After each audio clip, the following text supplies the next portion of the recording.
একটা টিম কিভাবে তৈরি হয় জানেন? কি টিম? Winning team. মানে ওই হারু টিম না। উইনিং টিম কিভাবে তৈরি হয় জানেন? একটা উইনিং টিম তৈরি হতে হলে একজন কালোজয়ী ক্যাপ্টেন থাকতে হয়। সেই ক্যাপ্টেনই কিন্তু ধীরে ধীরে টিম তৈরি করে। সো একটা টিম যদি চান আপনার প্রতিষ্ঠানে, সবাই চায়, সকল প্রতিষ্ঠানের মালিকই চায় তার একটা ভালো টিম থাকুক, যে টিম খুব ভালো কাজ করবে, সফলতার সাথে কাজ করবে, ডেডিকেটেডলি কাজ করবে, তারপরে তার বিজনেস অনেক গ্রো করবে, সে অনেক খুশি হবে। এটা ড্রিম সবার। কিন্তু টিম সবার তৈরি হয় না। কেন হয় না? ক্যাপ্টেন নেই।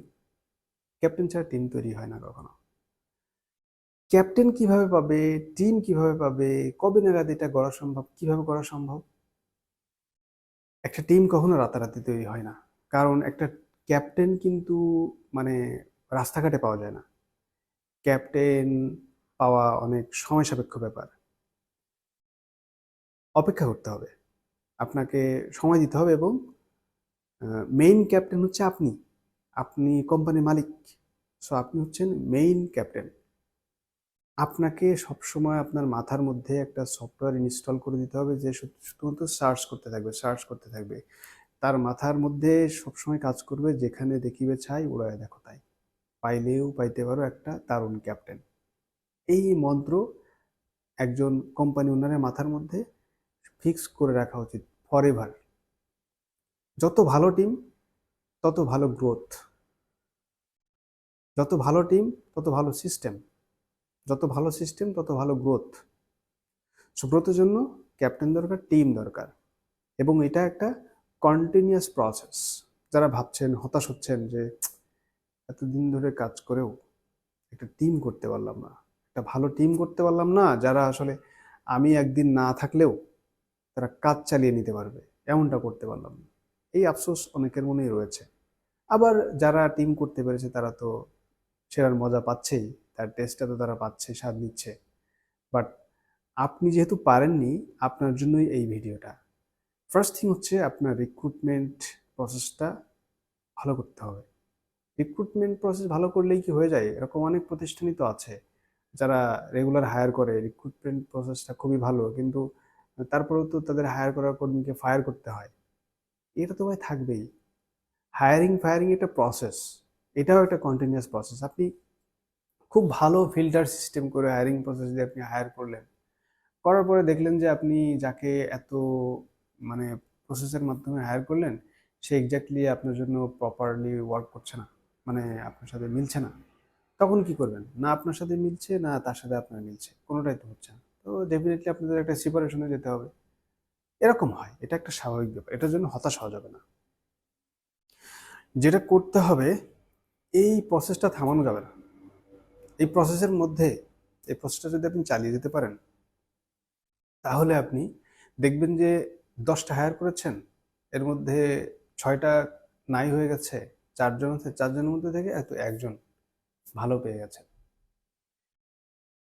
20 জনের টিমে যদি আপনি 3জন প্লেয়ার পেয়ে যান, কাফি, ফাইন।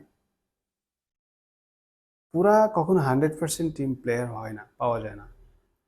এটা মানে যদি আপনি প্রত্যাশা করেন তাহলে আপনি হতাশ হবেন, যে আমি 20 জনকে হায়ার করলাম, 50 জনকে হায়ার করলাম, 50 জনই তো হলো না। হয়তো আপনার 50 জনের মধ্যে 40 জন, 40 জনই হয়েছে বেটার, ভালো হয়েছে। বাট 10 জনের জন্য আপনি আফসোস করছেন, এটা উচিত না। 10 জনের জন্য আপনি করতে পারবেন না, কারণ 100% সচরাচর হয় না। বাট চেষ্টা করতে হবে। আপনি যদি 10 জনের মধ্যে থেকে 3জনের প্লেয়ার পেয়ে থাকেন, ওই 3জন কিন্তু আপনার কোম্পানির মানে সার্ভাইভালের জন্য এনাফ।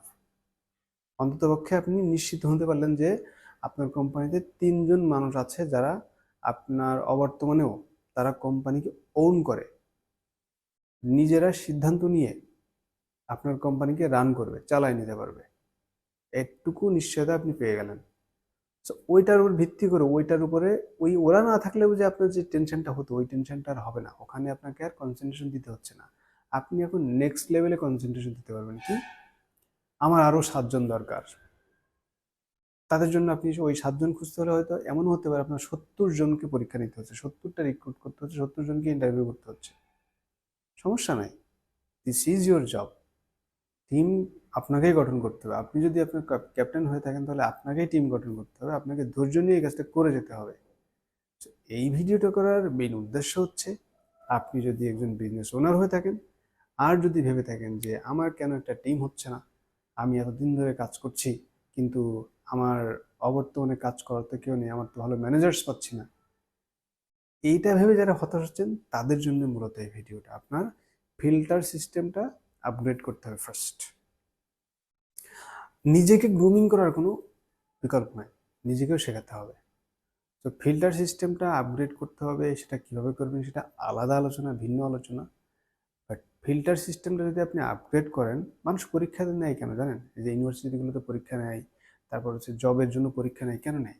হায়ার করার জন্য না, ফায়ার করার জন্য। ফায়ার করার জন্য না, মানে বাদ দেওয়ার জন্য। Filtering system.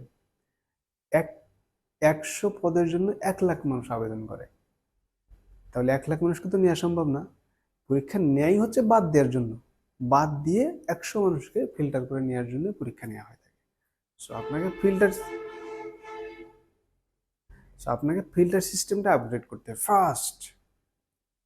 প্রথমে যদি আপনি এটা ডেভেলপ করতে পারেন, তাহলে আপনি আস্তে আস্তে কিছুটা আপগ্রেডেড হতে পারলেন। আপনার সমস্যার সমাধানের প্রথম যে পদক্ষেপ, সেই পদক্ষেপটা আপনি নিতে পারলেন। সো আশা করি এই ভিডিওটা দেখার পরে আপনি আপনার হায়ারিং ফিল্টার সিস্টেমটা আপগ্রেড করবেন এবং ধাপে ধাপে আপনার যে টিম সেটা তৈরি করতে পারবেন। যদি আপনি টিম তৈরি করতে পারেন, এই ভিডিওটা আপনার কোনোভাবে হেল্প করে, তাহলে কমেন্টে জানাবেন কখনো না কখনো। পরবর্তী কোনো ভিডিওতে আপনার সাথে আবারও দেখা হয়ে যেতে পারে। ততক্ষণ পর্যন্ত ভালো থাকবেন, সুস্থ থাকবেন এবং নিরাপদে থাকবেন। Good bye.